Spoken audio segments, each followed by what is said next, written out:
Usually held during the first weekend of Lent, Boston Avenue's Barton-Clinton-Gordey lecture series features a distinguished religious speaker or scholar.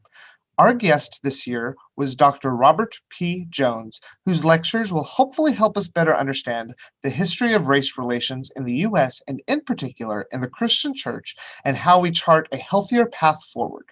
The following conversation was recorded as part of this series and is now being offered through RSN's podcast. This is a part of that series. Welcome back and welcome to our second lecture in our Barton-Clinton-Gordey lecture series. We are back with Dr. Robert P. Jones. Dr. Jones earned his Ph.D. in religion from our United Methodist-related Emory University, where our United Methodist Candler School of Theology resides as well. Dr. Jones grew up in the Southern Baptist tradition and earned his Master of Divinity degree from Southwestern Baptist Theological Seminary in Fort Worth, Texas. Before starting his own research firm, he served as a college professor in Springfield, Missouri.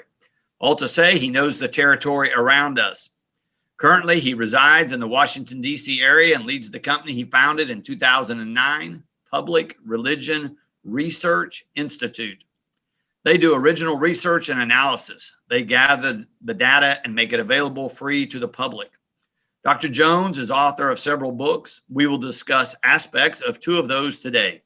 His description and analysis of demographic changes occurring in the United States under the 2016 title, The End of White Christian America, and his more recent title that brought him to my attention, White Too Long, The Legacy of White Supremacy in American Christianity, which was published in 2020. Welcome back, Dr. Jones, for the second session with us for our Barton-Clinton-Gordey lecture series of 2021.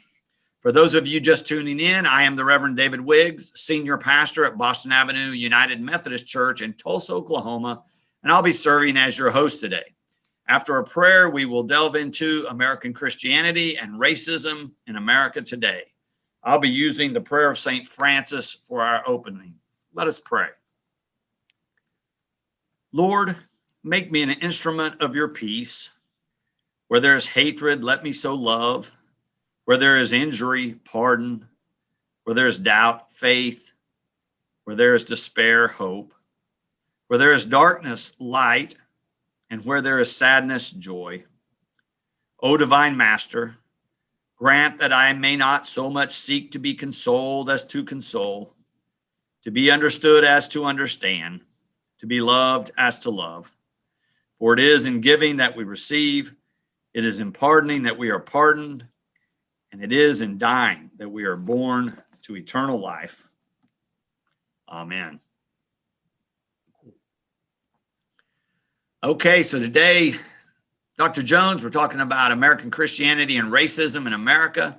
In about 100 days, we will come upon the 100th anniversary of the 1921 Tulsa Race Massacre. Houses, churches, and businesses were burned down that belonged to Black people. Some of these same homes and businesses were looted. Black people were killed, people disappeared, never to be heard from again. The city, nor the county, nor the state brought any perpetrators to justice, and no insurance claim was paid to those who lost so much. Tulsa still is grappling with how to deal with this today, 100 years later. Perhaps your book title is a place to start our conversation today. Would you please explain to us the title and how you see it relating to our journey in America today? Sure. Well, thanks, first of all, for having me back. I'm glad to be here and continue the conversation with you and with your congregation and those others that are joining us probably from across the country. I'll start with the title, which is maybe perhaps a little bit of a jarring title. It's certainly not subtle. White Too Long, The Legacy of White Supremacy in American Christianity. And the title White Too Long actually comes from, and it's actually the epigraph of the book. It comes from really an indictment from James Baldwin, an African-American, author, really at his peak in the middle of the 20th century and into the civil rights movement. And he's writing, I'll give a bit of context and I'll read the quote that it comes from, but the context is important. He's writing just a few months after the assassination of Martin Luther King Jr. And Bobby Kennedy, right? So at a very, very dark moment in the nation's history, where there had been such hopefulness, I think, and progress, really, with some civil rights acts being passed, some movements across the country, and then we have these leaders gunned down in the face of it, and I think he, like King, always held out some optimism that white Americans and white Christian Americans in particular would ultimately stand up in mass on the side of the civil rights movement. And I think when, in these months after King, when there was no great mass uprising of white Christians and whites overall, really standing up for these, it felt, I think, to many like the movement might die along with these leaders. He penned an op-ed in the New York Times, and so this quote is from this op-ed that he penned in the New York Times, where he was really quite at a moment of despair. But Baldwin was always, I think, his gift was really clarity, I think, and in holding a mirror up he to the nation. He actually talked about his work with a term that's really a Christian term. He talked about his work as bearing witness to the truth and trying to do that in an unflinching kind of way. So that's the context for this quote. So here it goes. I'll give you the longer version of the quote. I will flatly say that the bulk of this country's white population impresses me, and has so impressed me for a very long time, as being beyond any conceivable hope of moral rehabilitation. They have been white, if I may so put it, too long. They have been married to the lie of white supremacy too long. The effect on their personalities, their lives, their grasp of reality has been as devastating as the lava which so memorably immobilized the citizens of Pompeii. They are unable to conceive that their version of reality, which they want me to accept, is an insult to my history and a parody of theirs, and an intolerable violation of myself. So, it's a very biting indictment, really, of the failure, I think, of whites and white Christians in particular to kind of stand up en masse on the side of civil rights for African Americans in the late 1960s. And in some ways, it's a good place to start, and why I actually named the book "White Too Long." One way of reading this book is really of a white Southern evangelical Christian, that's me, trying to pen a response 50 years later, to this indictment, and trying to give as honest an assessment as I can about where we are, where there's been progress, and where there's really so much work, still to do. Right, which comes kind of as a surprise to so many people, white people, who seem to think, or like to think, perhaps the church wasn't a part of this, or we had moved beyond this. But you point out so many things in your book that are helpful. You talk about across the southern part of the United States, the Confederate monuments. For many people, a monument to the Confederacy is just simple historical marker. But you make the case that it's so much more than that. Help us understand sort of what's going on here that we may not comprehend, and how this history could be connected to events like the Tulsa Race Massacre that we know about here in our own locale. Yeah, I think that's exactly right to tie them together. Things like a massive burning down of an entire, part of town, killing of hundreds, like random killing of hundreds of African Americans by their neighbors, right, doesn't happen in a vacuum. And so one of the things that we see is that, for example, in the 1920s, sort of late 19 teens and early 1920s, there were events like this all across the country. Tulsa's not alone in this. I'm actually working on a new book now that looks at these mass events of white mass racial violence perpetrated against African Americans, where it wasn't just a rogue clan of the KKK, a dozen people in sheets, but it was actually mass mobilization of whites in the community against their African American neighbors. And in that book, I'm covering Tulsa, but I'm also covering 9 other cities in 9 other states that happened, between the 1870s and the 1930s. And in particular, the 19 teens and 20s was really one of the high points of violence against African Americans. It was also the high point of monument building, Confederate monument building in the U.S. And so you might think, okay, well, what do these two things have to do with each other? But they were really part of the same movement of whites across the country reasserting white supremacy, both through violence and through civic, kind of claiming civic space with these Confederate monuments to the Confederacy, which were, of course, kind of valorizing, this vision of society that really saw whites at the top of the social, political, cultural pyramid, and everyone else under it is very hierarchical. Very literally, the supremacy of whites is really what this vision was about, and I should say a God-intended vision of society, right? That was very tied to a Christian worldview and a Christian view of the world. I mean, when you would have ministers, performing prayers and leading the unveiling of these monuments. You would have church choirs from white Christian churches singing, at these big unveiling events. And some of them like in Richmond, Virginia, in the early after 1900, again, not around the Civil War, but at an unveiling of Jefferson Davis, there were over 100,000 people that showed up, and included things like all the white children from the public schools and the local churches singing and being arrayed in a living Confederate flag, right, and singing patriotic songs and valorizing. The Christian ministers,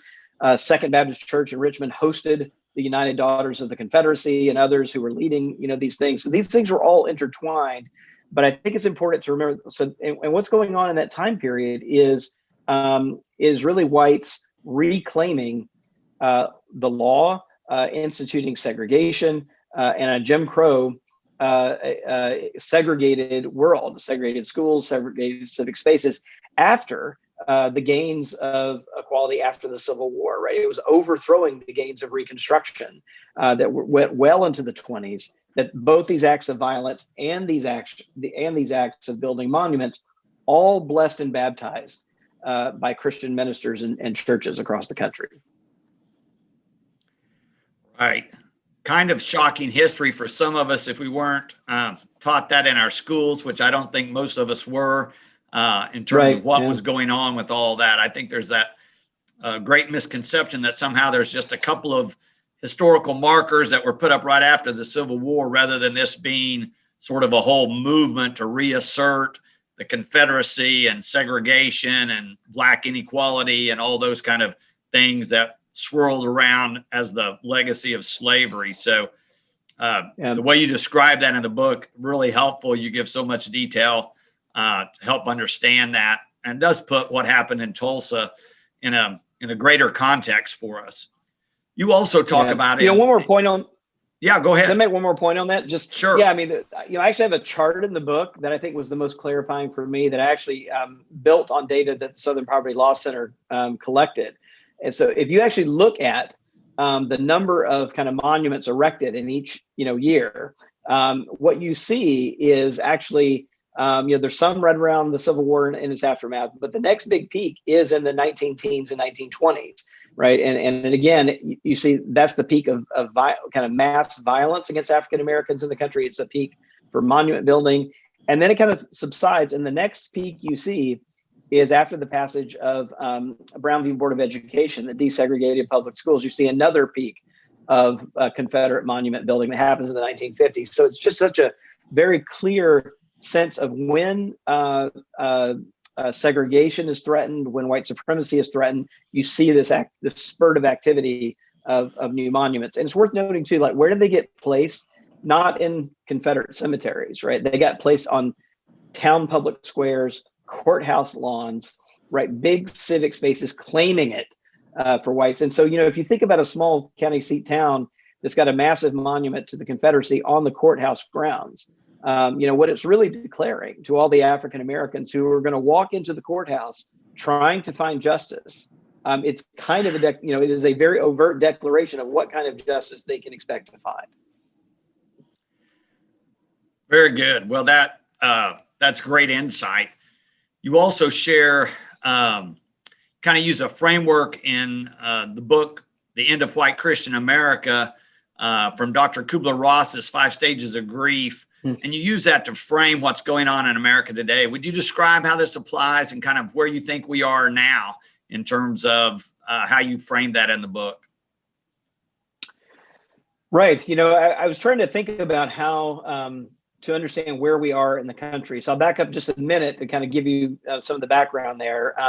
So one of the things that I looked at in that book, The End of White Christian America, it was a 2016 book, but it was looking at how the religious demographics of the country have dramatically changed just in the last few decades. So I think it's commonplace for people to say, this is a majority white Christian country.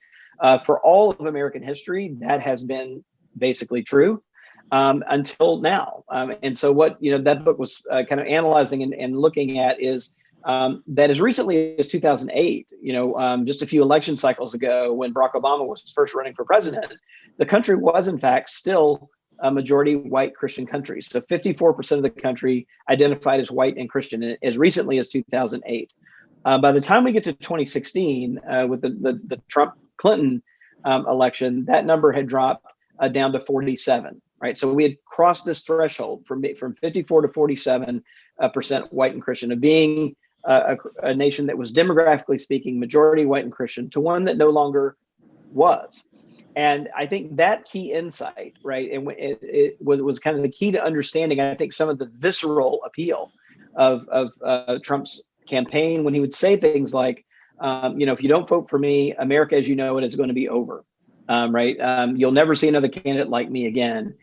It was this appeal to this crossing this threshold from being, a white Anglo-Saxon, mostly Protestant country to one that was no longer that. And so, I at the end of the book, I did tap Kubler-Ross's framework. And for those of you who don't know, she's someone who's used often in pastoral care and other kinds of end-of-life hospice settings to really help explain the kind of process that people go through when they get a terminal diagnosis, right? And that over her study of hospice patients, she came to see this kind of arc of responses there. And the one of the first couple of stages in that is when you get a bad kind of prognosis are really denial and anger, right? And these are really the kind of big kind of first two responses when you're first faced with a new reality.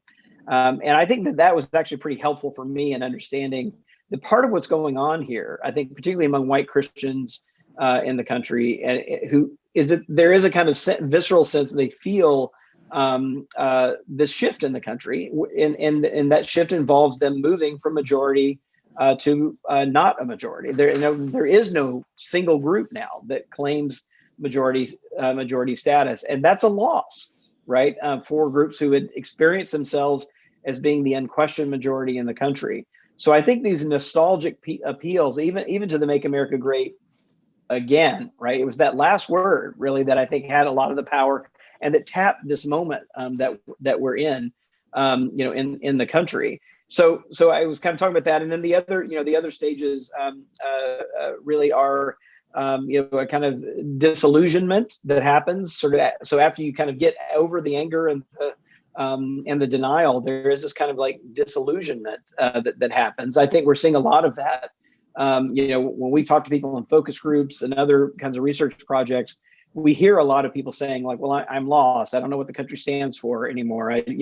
That kind of thing, especially from white Christian Americans.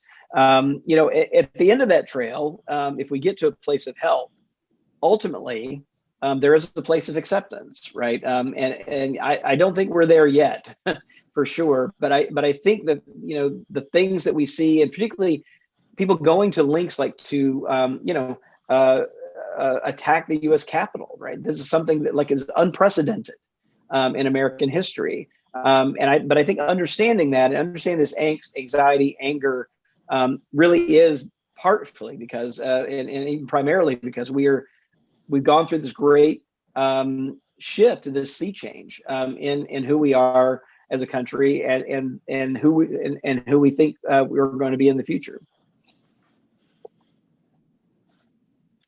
Very helpful to understand sort of those dynamics and using Kubler-Ross's description of how we react to dramatic change. So appreciate that context you provide for us. I've recently read Isabel Wilkerson's book, Caste. She has this thesis that caste, like the caste system in the continent of India, is a better description of the situation in America than simply racism. What would you think about that? It's I think it's, well, first of all, I should say, it's an elegant book. I mean, it's just so well informed. It's so well written.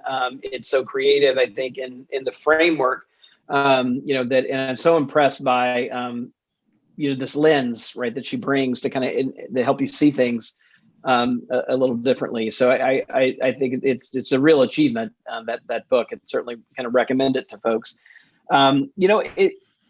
Though I trip a little bit over whether it's better or not. I'm not so sure. I mean, the main reason I would say that is that I think it's a helpful lens, and partly because it's a new lens that Americans aren't really accustomed to thinking about caste, right? So I think the newness of that is helpful, right? Because it always helps you see things from a different perspective.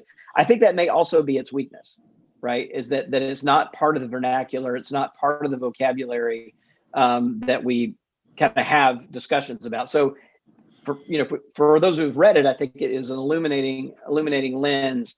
I think ultimately, though, it also has the upside of including things like economic status, as well as kind of race and ethnicity, kind of can haul all that together.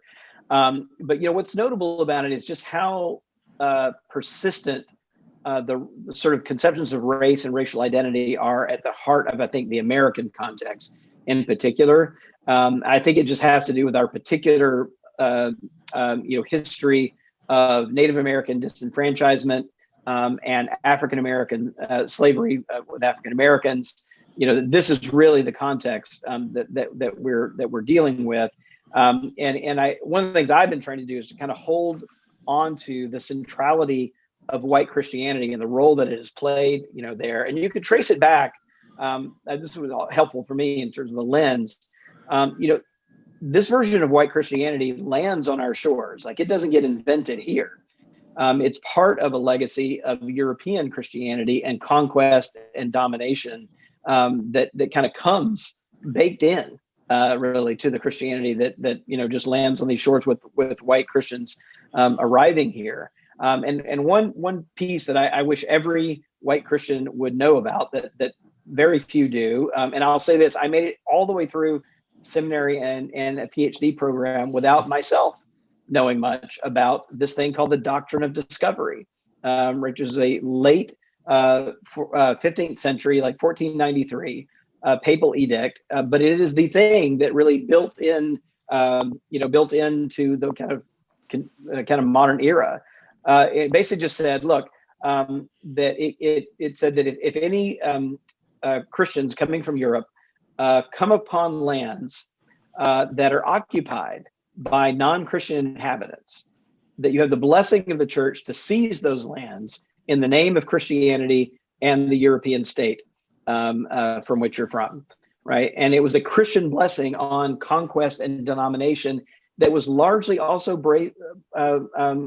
based on race, right? Because most of those places were people with darker skin than Europeans, right? And that race got built in, particularly around skin tone, got built in to the DNA of Christianity. That's the Christianity we inherit in the U.S., and it was put to work very rapidly against Native American populations. It was put to work very rapidly as kind of the cornerstone of justifying slavery. And kind of enslaving people from Africa and bringing them here. It was very much a part of the Christian worldview that the country was built on. Fascinating. we don't always get all this history, whether it's church history or other kind of history, until we look a little deeper into some of these issues. And you're certainly giving us a frame and a lens to see some of that. Another thing you frame in your book, Quite Too Long, is how we look at terrorism. And you talk some about how we judge domestic terrorism compared to Islamic terrorism. Would you say more about that and kind of explain what you're seeing there? Sure. Well, I'll start by saying, it's one of the things that really influenced me to put pen to paper and to write this book was, in fact, an event of white Christian terrorism. Now, the media didn't report it that way, but it was the event in 2015 of Dylan Roof, walking into a Mother Emanuel AME church, an African-American church in Charleston, and gunning down 9 people while they were at Bible study. The media reported him as certainly, he had statements saying he wanted to start a race war, that he was a clear white supremacist. But what the media often left out was that he was also a church-going Lutheran, right? An ELCA, Evangelical Lutheran Church in America. That's a mainline Protestant denomination, not even an evangelical one, but a mainline Protestant denomination. That he was a member in good standing at an ELCA church, had grown up in the church. And the other piece that really struck me, in fact, it's the only picture I have in the book, is a full page thing that he wrote in a journal that he had in prison while he was awaiting trial. He drew amidst the words that were his kind of screed about why he wanted to start a race war and why white Christians and whites needed to stand up and be more militant and violent. In between all of those words, interspersed throughout the journal, were Christian symbols and drawings. He had more than a dozen crosses that he had just doodled in the margins of the journal. And he had a full page cross on one page with rain coming down. And the one that I feature in the book is a full picture of a white Jesus emerging from the tomb, a pencil drawing that he had. And if you look at the drawing, what struck me about it is that it's no neophyte drawing. It's not a novice drawing. He's got a halo around his head, the way that medieval artists, a lot of and Renaissance artists portray Jesus in paintings. He's got Christian symbols in there, so he knows what he's doing. Right? It's not just kind of a kind of novice here. It's someone who's deeply informed by Christianity, and the fact that to get to your question, I think the fact that no one really talked about him as a white Christian terrorist, I think is really notable. All right. Certainly, if someone had walked into that same church claiming to do it in the name of Islam, we certainly would be talking about that as a radical Islamic terrorist act. But we didn't put the same label on that. And at PRRI, we do a lot of public opinion surveying. In kind of the hat that I wear in my day job.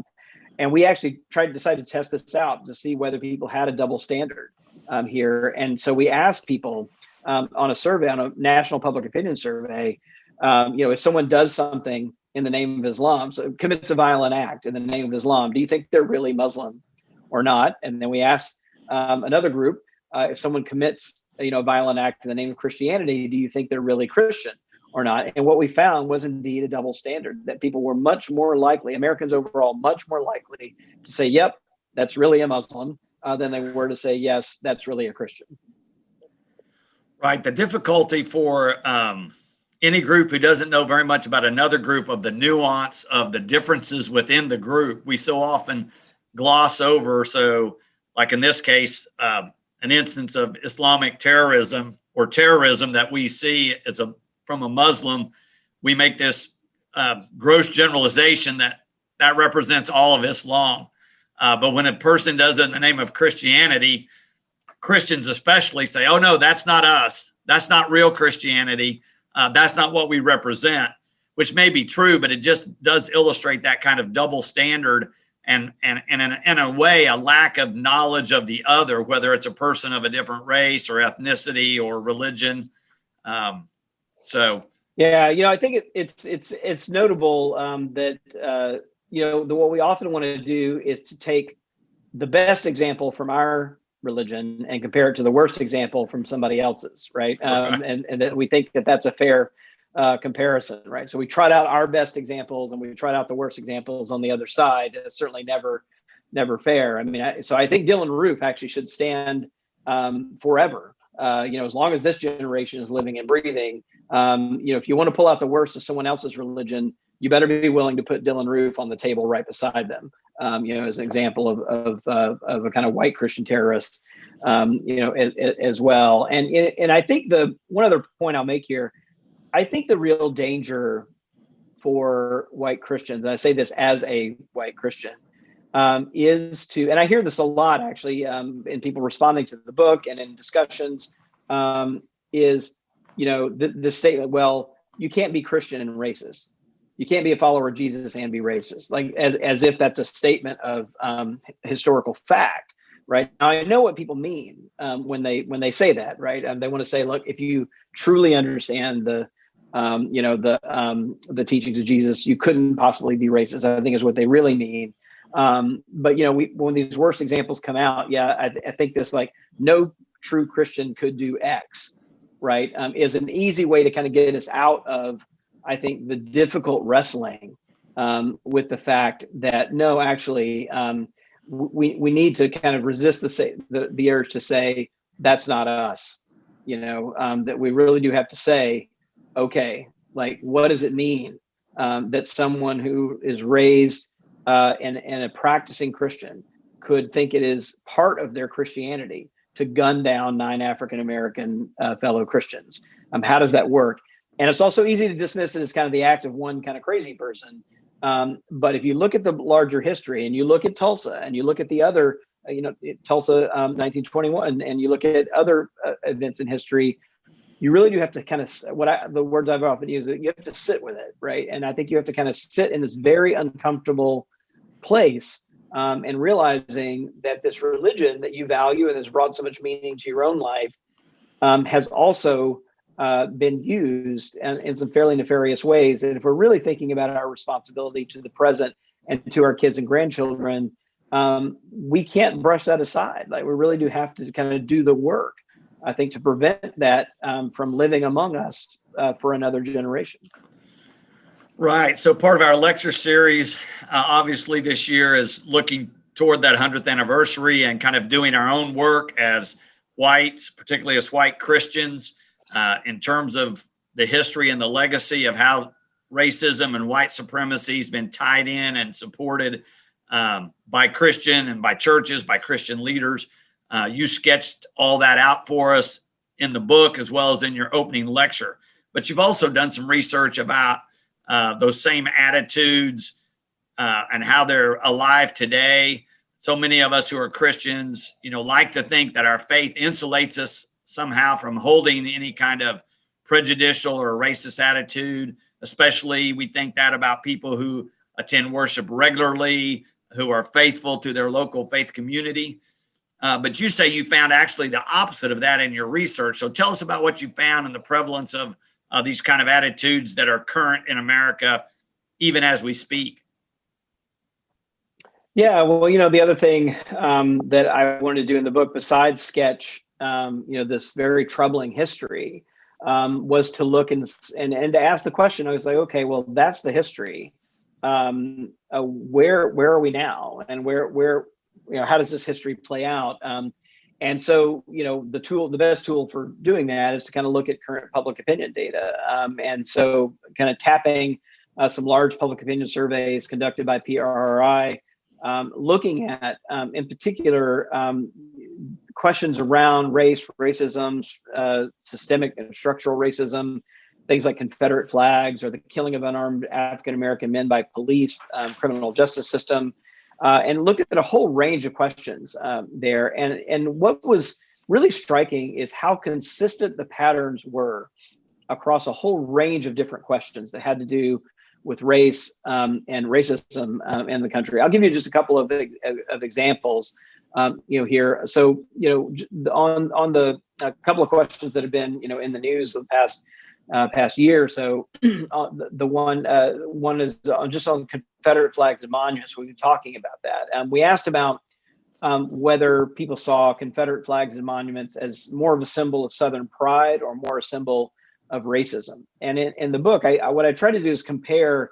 the responses of white Christian subgroups to the responses of whites who claim no religious affiliation, because I really wanted to see what work is Christianity doing in shaping the attitudes of white Americans, and then compare that to the attitudes of African Americans as well, and kind of see where things fell out. And on question after question after question, this basic pattern fell out that that white Christians, and not just evangelicals, it was white mainline Protestants like Episcopalians, United Methodists, and others, and white Catholics as well, all scored fairly high on a composite measure that I put together, and I called the racism index. And just to give you kind of a couple of concrete examples, we asked about the Confederate flag, more a symbol of Southern pride, a symbol of racism.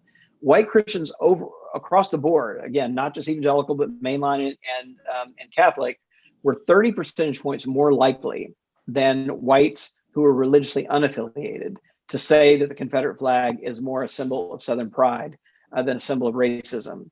When we asked about the killing of unarmed African-American men by police, for example, again, white Christian subgroups across the board, about 25 percentage points more likely than religiously unaffiliated whites to say the killing of unarmed African-American men by police are isolated incidents rather than part of a pattern of how police treat African-Americans. And on question after question, we found this same pattern. And essentially, when we combined it all together into this single index that I scored on a scale of 0 to 10, with 10 holding the most racist attitudes, white evangelicals scored 8 out of 10 on that scale, but white mainline Protestants, scored 7 out of 10, and white Catholics also scored 7 out of 10. Whites who claim no religious affiliation only scored 4 out of 10, much closer to where African Americans are at 2 out of 10 on the same scale. So if one way it's kind of boiling all this down is that if you take the average kind of white person in America and you add Christian identity, they move up the scale into higher scores on the racism index rather than lower. That's certainly the opposite that I think most church people would think. And then I did actually test specifically for the effects of attending church, and because you could say, well, maybe this is just about people who are Christian in name only. They're not really connected to church. They're not listening to sermons. They're not part of Sunday school or Bible study or any other kind of discipleship programs. So maybe they're just kind of claiming the label without being connected.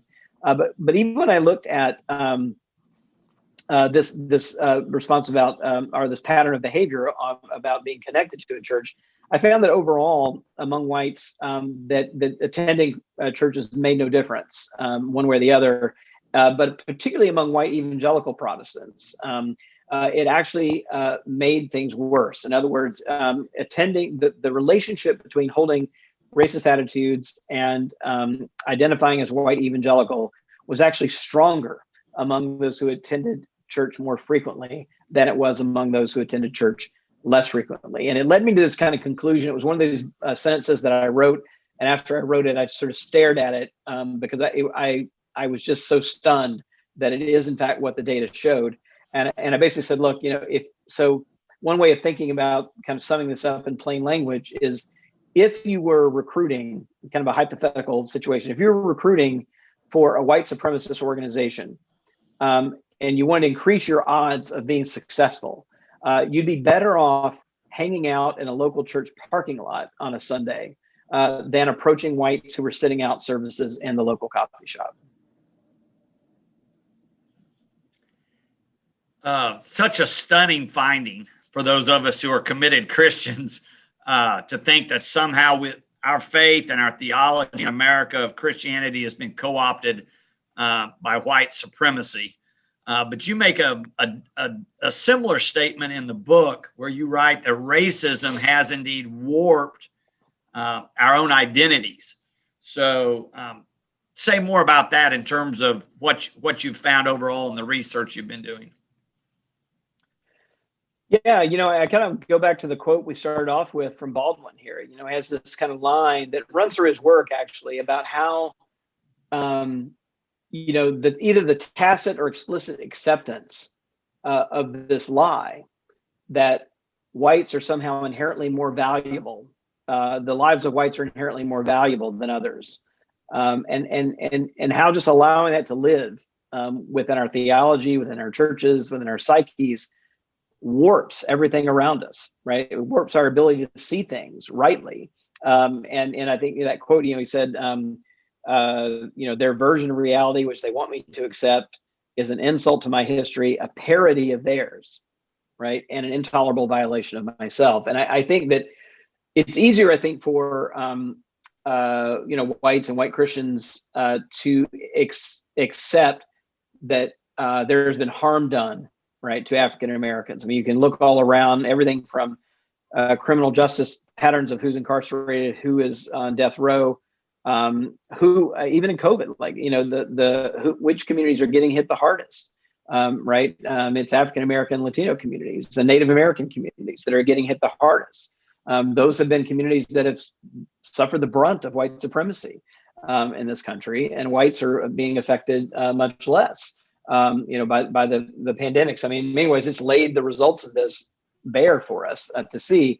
But I think that's an easier thing for even whites of goodwill to accept. I think what came late to me even is the ways in which this, again, kind of tacit or just implicit acceptance. We're born into it because it's been part of our culture.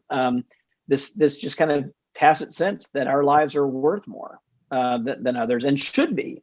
There's a kind of entitlement piece, to this as well. It warps everything around us. It warps our theology. It warps our relationships with others. And I think that sense that, to live more faithfully in the world, to be a kind of more authentic witness, if you put it in Christian language, to what God wants to do in the world, we can't do that as long as that's living, in our psyches. And there's a way in which it is distorted our vision, our moral vision, and our worldview. And so there's something in it, I kind of get to this at the end of the book. This is not an altruistic project we're talking about here. I mean, on the one hand, like, yes, we owe, there are things that we owe our African-American brothers and sisters based on this history. That's absolutely right. But there are things we owe our children and grandchildren too, I think, if we're really going to play the role we should play. I've been challenging white audiences and white Christian audiences, let's be the last generation that allows white supremacy to live inside our churches, our homes, and our psyches. Like, let's be the last one, right? But we're inheriting hundreds of years of this in our theologies and our culture. It's going to take some hard, heavy lifting to make that work. And I think it's going to take it happening. And so I'm so happy to be here and talking with you. It's going to be at the local level is where it's really going to happen, where we're sitting face to face with people that we know, we rub shoulders with, we're neighbors with, because there's a kind of accountability in that, right? That there isn't if you're kind of way up here on Twitter or social media or whatever. But I think facing it together, I think is because it's going to take some courage and some accountability for us to get there. Yeah, I think in terms of the theology, it's difficult for white Christians to see when a theology says something like, you're a beloved child of God, and you're sitting in a congregation that's exclusively made up of white people, and you live in a neighborhood made up of white people. It's hard to see how that plays into racism. It sounds like just a positive message rather than something that implicitly is saying, but if you're not in this group, you're maybe not a beloved child of God. You maybe are not very important. Maybe you are, someone who we can treat however we want. Maybe we don't even see you as a part of love your neighbor as yourself because we see you as less valuable to begin with. But that implicit bias or that structured racism that we're kind of born into, I think does make it difficult to sort of ferret that out in our own psyches and our own theology. Certainly you help us see some of that in the book where you unpack sort of the evangelical theological package of being having a personal savior as Jesus sort of sets aside any kind of social justice component if all you focus on is your own personal relationship or those just within your own church or your own denomination. It's interesting stuff. We'll talk more about some of that in lecture 3 in our dialogue as we're looking at future possibilities. But before we leave today, let me ask you, just one other question. Again, from some of the work you did in your book, you write about, you make this statement: continued racial inequality, injustice, and unrest harm our ability to live together in a democratic society. So did you have specific harms in mind in regard to democratic practices in terms of how this racism and white supremacy damages the democratic project here? Yeah, well, we've had some stuff right out of the headlines. We saw it. I think the fact that we saw Confederate flags and Christian flags marching side by side in the attacks on the U.S. Capitol on January 6th, I think is one way that we see this eroding our ability, this kind of sense of, and again, I think it boils down to, and the thing that I hope white Christians can move beyond, because I think if we don't, it really, no kidding and not trying to kind of be, alarmist, but I think it is the death knell of our democracy.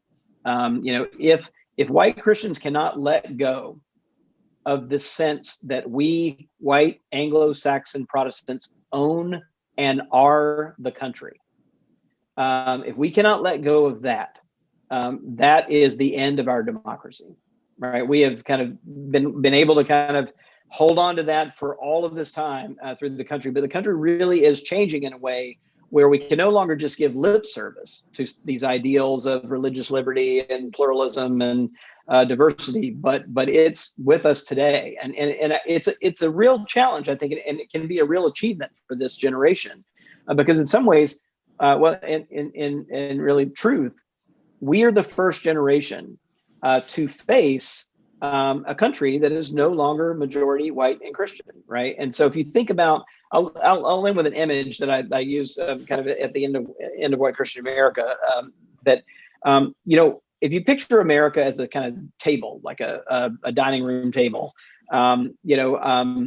it helps, and because I think that, so I have an antique dining room table in my dining room downstairs.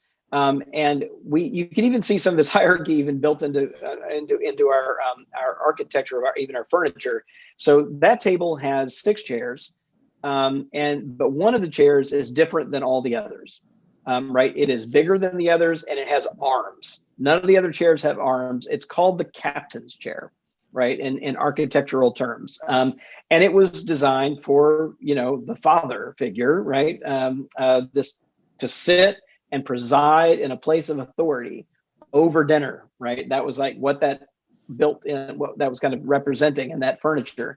And I think that's the way that white Christians have thought about America, right? Is that we have been sitting in the captain's chair, and we have been graciously inviting other people. This is the story we tell about ourselves. We've been graciously inviting other people to pull up a chair, gradually, and take a part around the table. But at the end of the day, we have known that we have owned the table. And I think this generation is the first one that cannot own the table, right? And the real question is, do we have it in us to pull up a chair in an equal way with other people, not demand to be the host, not demand that we own the table, but pull up a chair in an equal way, right? And to rethink this idea of America, right? That is not America as something we are and we own, and other people are just second-class citizens. And by the way, this is not something that's just like an evangelical thing. FDR, right, who many people think of as a fairly progressive, figure in American history, infamously said, "This is a white Protestant country, and everybody else is here by sufferance." Right. So this has come from the left and the right. But I think it is an idea that if we don't get over, it will be the end of our democracy. And so I think we have a real responsibility for creating a new image of what that means. And it's going to mean letting go of this idea of white supremacy, this lie that our lives are worth more than others, so that we can embrace, I think, the ideals of the country. One of my favorite quotes from Baldwin, I'm going to wrap with this, is, he said, if we could find the courage and love to finally face this problem, these are his words, we can end the racial nightmare, we can achieve our country, and we can change the history of the world. Wow. So you've introduced us to some pretty shocking and stunning research and insights. We really appreciate it. We'll leave it on that more positive note about where we might go. We'll pick that up in our next lecture, next dialogue, session 3, in terms of possibilities and where we might be able to go if we want to respond in a healthier way and build better race relations in our country. So thank you so much, Dr. Jones, for being with us and sharing your insights. Really been fascinating. You've given us a lot to think about, and we'll look forward to the next segment. Now, thanks, Reverend Wiggs. Happy to be here.